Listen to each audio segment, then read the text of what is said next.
देखिए बच्चों, ये जो मैं सीरीज आपके लिए लेके आया हूँ इसका नाम है कॉमन मिस्टेक। तो इसके अंदर मैं उन टॉपिक्स को आपको कवर करवाऊंगा जो एग्जाम पॉइंट ऑफ व्यू से काफ़ी ज़्यादा इंपॉर्टेंट है और अक्सर बच्चे ऐसे क्वेश्चन के अंदर गलती करके आते हैं। जैसे कि एग्जाम्पल के तौर पे आज जो मैं आपको करवाने वाला हूँ टॉपिक वो आप अपनी स्क्रीन पर देख सकते हैं, जिसमें बात की गई है राज्य के नीति निर्देशक तत्व वर्सेस मौलिक कर्तव्य, जिन्हें हम मूल कर्तव्य के नाम से भी जानते हैं। इंग्लिश में इन्हें DPSP के नाम से जाना जाता है, यानी कि directive principle of state policy versus fundamental duties, यानी कि मौलिक कर्तव्य। तो इन दोनों के बीच में क्या डिफरेंट है और अगर एग्जाम में आपसे पूछ लिया जाता है तो आपको किस तरीके से एक्सप्लेन करना पड़ेगा आपके मार्क्स के अकॉर्डिंग, तो सारी चीजें मैं आज की इस वीडियो में आपको बताऊंगा।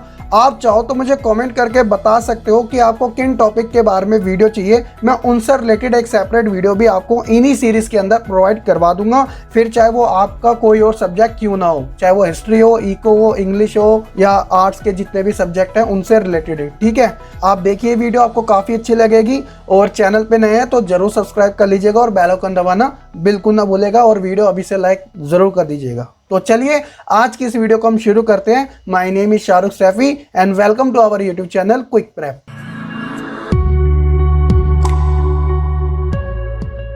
तो सबसे पहले बच्चों मैं आपको राज्य के नीति निर्देशक तत्वों के बारे में बताऊंगा, जिसे इंग्लिश में directive principle of state policy के नाम से जाना जाता है। शॉर्ट फॉर्म में इसे DPSP के नाम से पुकारा जाता है। तो ये सब बातें आपको याद रखनी है। यहाँ पर मैं आपको इन तत्वों के बारे में कंप्लीट इन्फॉर्मेशन देने वाला हूँ, लेकिन एग्जाम में आपको लिमिटेड ही लिखना पड़ता है। तो जितने नंबर का आपसे एग्जाम में क्वेश्चन पूछा जाएगा उसी के अकॉर्डिंग आपको आंसर लिखना पड़ेगा। बस फर्क सिर्फ इतना होगा कि आपको अगर इन टॉपिक्स की अच्छी अंडरस्टैंडिंग होगी तो आप एग्जाम में इतनी सी भी गलती नहीं कर सकते। तो चलिए जानते हैं DPSP के बारे में कि आखिरकार ये क्या है, इसके क्या क्या काम है। इन राज्य के नीति निर्देशक तत्वों को संविधान के भाग 4 अनुच्छेद 36 से लेकर 51 तक शामिल किया गया था। आप ये बात अच्छे से जानते हैं कि 26 जनवरी 1950 को संविधान जो था वो पूरे देश में लागू किया गया था। उस समय 395 अनुच्छेद थे, 22 भाग थे और 8 अनुसूचियां थी। हालांकि ये जो डेटा है आज के समय वो बदल चुका है। अगर आप गूगल से देखोगे तो आपको 25 भाग, 448 अनुच्छेद और 12 अनुसूचियां देखने को मिलेगी और आगे भी ये चीजें बदलती रहेगी, क्योंकि संविधान जो है वो एक जीवंत दस्तावेज है। तो इसलिए उसके अंदर संशोधन की प्रक्रिया हमेशा चलती ही रहती है, समय को देखते हुए, समाज की स्थिति को देखते हुए। तो ये बात तो आप अच्छे से पहले से ही जानते हैं। तो ये भी आप जानते होंगे कि भाग 3 के अंदर हमारे मौलिक अधिकार यानी कि फंडामेंटल राइट्स को जोड़ा गया, जो कि 12 से लेकर 35 तक है, जिसके अंदर जो उसकी जवाबदेही है ना वो सुप्रीम कोर्ट की है। यानी हम अपने अनुच्छेद 32 का इस्तेमाल करके, जो कि संवैधानिक उपचारों का अधिकार है, उसमें अगर हमारे कोई मौलिक अधिकारों के साथ कोई छेड़छाड़ करता है या हमारी स्वतंत्रता का कोई हनन करता है तो हम सुप्रीम कोर्ट का दरवाजा खटखटा सकते हैं। आखिरकार ये राज्य के नीति निर्देशक तत्वों को लाने की जरूरत ही क्या थी, तो ये सबसे बड़ा सवाल है। तो देखिए बच्चों, तो इन नीति निर्देशक तत्वों को कानूनी ना मानकर केवल राजनीतिक यानी कि नैतिक दृष्टि से एक मोरालिटी के तौर पर राज्यों की तरफ से लागू करने की बात की गई थी। और एक इसके अंदर ये भी कहा गया था कि ये जो तत्व है ना राज्य के नीति निर्देशक, इन्हें उत्तरदायित्व नहीं माना जाएगा, यानी कि ये जवाबदेह नहीं होंगे, बल्कि केवल ये प्रेरणादायक माने जाएंगे। अब मैं आपको एक एग्जांपल के तौर पे समझाता हूँ। जैसे दिल्ली के अंदर आम आदमी की सरकार है, तो यहाँ पर दिल्ली सरकार ने महिलाओं के लिए बसों के अंदर फ्री टिकट सेवा उपलब्ध करा रखी है। तो इसमें हो क्या रहा है कि राज्य के पास संसाधन है तो वह अपने नागरिकों के लिए विभिन्न प्रकार की सेवाएं मुहैया करवा रहे हैं। अगर वह फ्री टिकट सेवा नहीं प्रोवाइड कराता तो इसका मतलब ये नहीं है कि दिल्ली में उनकी सरकार गिर जाएगी या फिर कानून की तरफ से, सुप्रीम कोर्ट, हाई कोर्ट की तरफ से उन्हें लताड़ लगाई जाएगी। ऐसा नहीं है। ये प्रेरणादायक है कि राज्य अपने नागरिकों के लिए समय के अनुसार क्या करवाएगा, सुविधाएं उपलब्ध करवाएगा। और इन राज्य के नीति निर्देशक तत्वों को आयरलैंड देश से लिया गया था। और आपको एक बात और याद रखनी है, आयरलैंड ने भी ना ये राज्य के नीति निर्देशक तत्व किसी और देश से लिए थे जिसका नाम था स्पेन। अब आपके माइंड में ये भी आ सकता है कि सर अगर आयरलैंड ने स्पेन से लिए तो स्पेन ने किससे लिए? तो बच्चों, स्पेन ने खुद इन राज्य के नीति निर्देशक तत्वों को बनाया था।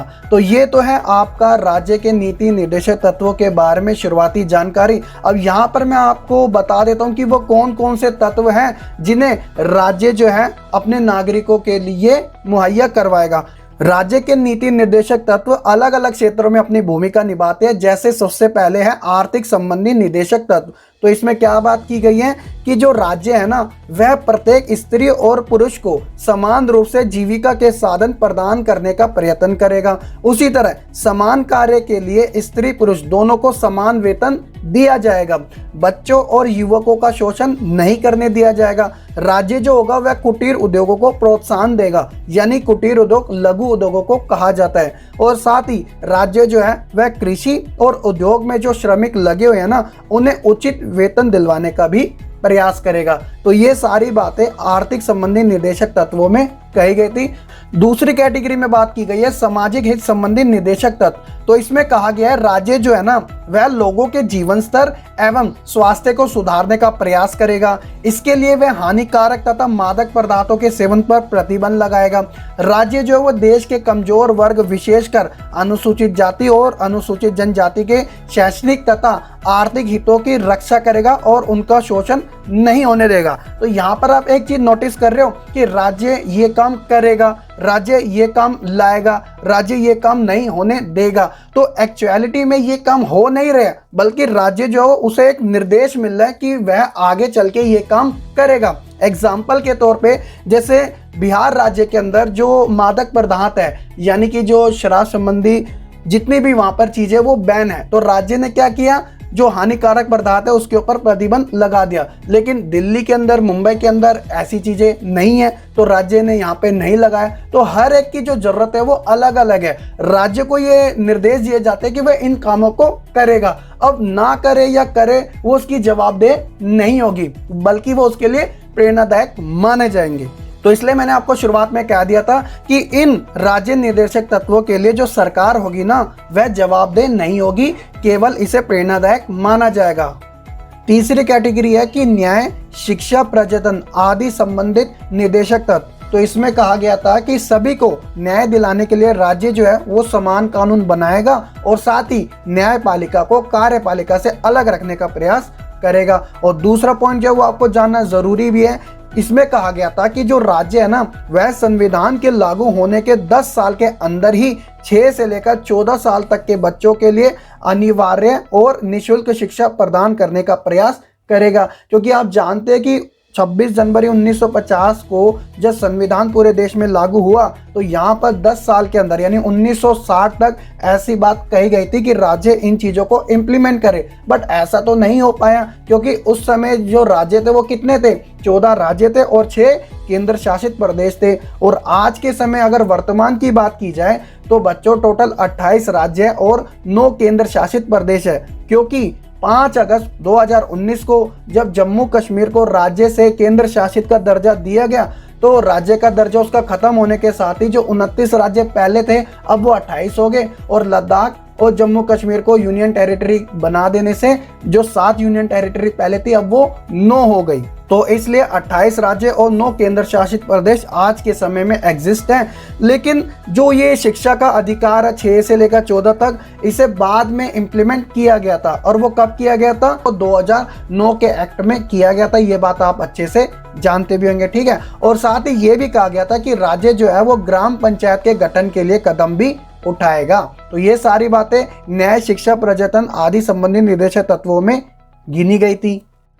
उसी तरह बच्चों, प्राचीन स्मारकों की रक्षा, पर्यावरण तथा वनों से संबंधित नीति निर्देशक तत्वों में कहा गया था कि राज्य जो है वो हर एक स्मारक, कलात्मक तथा ऐतिहासिक महत्वों के स्थानों की रक्षा का प्रयत्न करेगा। जैसे हमारे कुछ ऐतिहासिक स्थल है, चाहे वो हमारा ताजमहल हो। अब ताजमहल ऐसा तो नहीं है एक बार बना के छोड़ दिया, लेकिन समय समय पर उसकी सफाई का बंदोबस्त किया जाता है, क्योंकि ये हमारे पर्यटन वाले स्थल हैं। बाहर से लोग आते हैं, हमारा ताजमहल देखते हैं, अक्षरधाम मंदिर देखते हैं, गुरुद्वारा देखते हैं। तो इन सब की जो जिम्मेदारी है वह राज्य अपने अंडर करता है, ताकि इन चीज़ों की रक्षा की जा सके। उसी तरह जो आखिरी है वो है अंतर्राष्ट्रीय शांति और सुरक्षा संबंधित निर्देशक तत्व। तो इसमें कहा गया है कि राज्य जो है वह अंतर्राष्ट्रीय शांति और सुरक्षा में वृद्धि का प्रयास करेगा और विभिन्न राज्यों के मध्य न्यायपूर्ण तथा सम्मानजनक संबंध स्थापित करने की चेष्टा करेगा। ऐसा नहीं है कि वो क्षेत्रवाद को बढ़ावा दे, बल्कि वह मिली जुली संस्कृति को आगे बढ़ाने का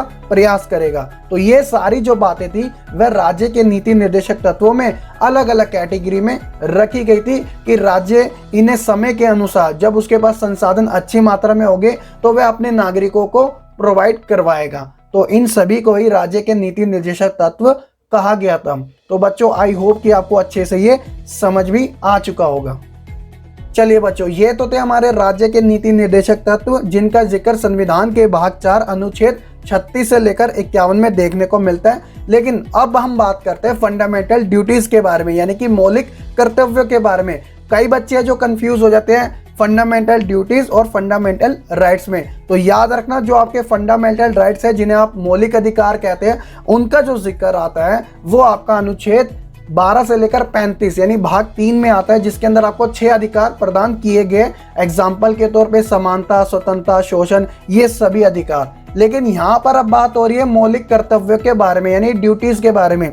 तो अब देखिए, इसका पहले एक स्ट्रक्चर जान लेते हैं। तो ये जो मौलिक कर्तव्य थे ना, आपातकाल के दौरान, आपातकाल बच्चों कब लगा था? 25 जून 1975 को। 1976 में संविधान के भाग 4A के अंदर 42वें संशोधन के अधिनियम के तहत मौलिक कर्तव्यों को जोड़ा गया था। तो ये तो जानकारी आपकी लिखित तौर पर है।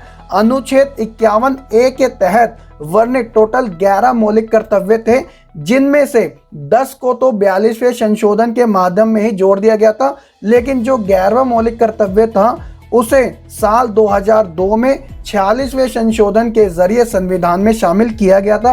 अब वो टोटल 11 जो मौलिक कर्तव्य थे वो कौन कौन से थे, उन्हीं के बारे में मैं आपको अगली स्लाइड में बताने वाला हूँ।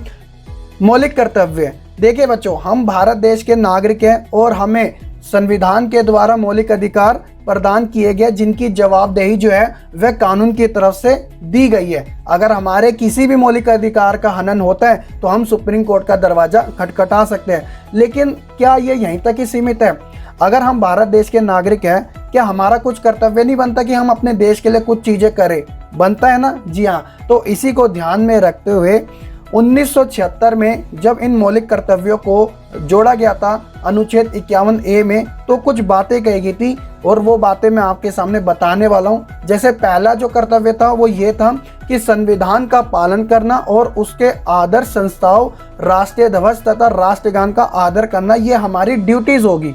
उसी तरह स्वतंत्रता के लिए हमारे राष्ट्रीय आंदोलन को प्रेरित करने वाले उच्च आदर्श को हृदय में संजोए रखें और उनका पालन करें, यानी कि एक नेशनलिज्म हमारे अंदर होना चाहिए अपने देश के प्रति। भारत की प्रभुत्ता, एकता और अखंडता की रक्षा करना, देश की रक्षा करना और साथ ही राष्ट्र की सेवा करना, भारत के सभी लोगों में समान भावना का निर्माण करना, जो धर्म, भाषा, प्रदेश या वर्ग पर आधारित सभी भेदभाव से परे हो, और ऐसी प्रथाओं का त्याग करना जो स्त्रियों के सम्मान के विरुद्ध हो। अपनी सामाजिक संस्कृति की गौरवशाली परंपरा का महत्व समझे और उनको सुरक्षित रखे। प्राकृतिक पर्यावरण की, जिसके अंतर्गत वन, झील, नदी, वन्य जीव, इन सब की रक्षा करना। वैज्ञानिक दृष्टिकोण से मानववाद और ज्ञान जन तथा सुधार की भावना का विकास करना। सार्वजनिक संपत्ति को सुरक्षित करना और साथ ही हिंसा यानी वायलेंस से दूर रहना। व्यक्तिगत और सामूहिक गतिविधियों के सभी क्षेत्रों में उत्कर्ष की ओर बढ़ावा करके सतत प्रयास यानी कि कॉन्टिन्यूअस प्रैक्टिस करे, जिनसे कि राष्ट्र जो है वो निरंतर आगे बढ़ते रहे और उपलब्धियों की नई ऊंचाइयों को छुए। तो ये जो 10 मौलिक कर्तव्य थे, इन्हें जोड़ा गया था सन 1976 में 42वें संशोधन के तहत। लेकिन जो 11वां मौलिक कर्तव्य था उसे सन 2002 में जोड़ा गया था 86वें संशोधन के तहत, जिसमें बात की गई थी कि जो अभिभावक है, माता पिता है, वह अपने बच्चों को जो कि 6 से 14 साल के हैं, उन्हें शिक्षा का प्रबंध करवाए। ठीक है, तो ये टोटल 11 फंडामेंटल ड्यूटीज थी, जिन्हें संविधान के भाग 51A में जोड़ा गया था। तो बच्चों ये था आज की इस सीरीज का पहला टॉपिक, जिसके अंदर हमने बात करी राज्य के नीति निर्देशक तत्व और साथ ही मौलिक कर्तव्य के बारे में, शुरुआत से लेकर आखिरी तक। आई होप कि आपको हर एक बातें अच्छे से समझ भी आ चुकी होगी। कोई डाउट लगे तो आप कमेंट करके बता देना, और साथ ही वीडियो पसंद आई हो तो लाइक के साथ शेयर करना बिल्कुल ना भूले, और चैनल नहीं ज्वाइन किया तो ज्वाइन कर लीजिएगा। पीडीएफ के लिए आप टेलीग्राम ग्रुप जरूर ज्वाइन कर लीजिएगा, जहां पर 1000 से ज़्यादा बच्चे ऑलरेडी ज्वाइन हैं, तो आप भी ज्वाइन कीजिएगा और फ्री में पीडीएफ डाउनलोड करके अपने फ्रेंड के साथ शेयर करना बिल्कुल ना भूले। तो चलिए आज की इस वीडियो में इतना ही, और कमेंट करके आपके जो भी डाउट वाले टॉपिक्स हैं आप मुझे बता देना, मैं उनके ऊपर भी वीडियो ज़रूर बनाऊंगा, ताकि आपको एग्जाम में इतनी सी भी प्रॉब्लम ना हो सके। तो चलिए आज की इस वीडियो में इतना ही, मैं मिलूंगा आपको फिर एक नई वीडियो के साथ। खत्म, बाय बाय, टाटा, गुड बाय, गया।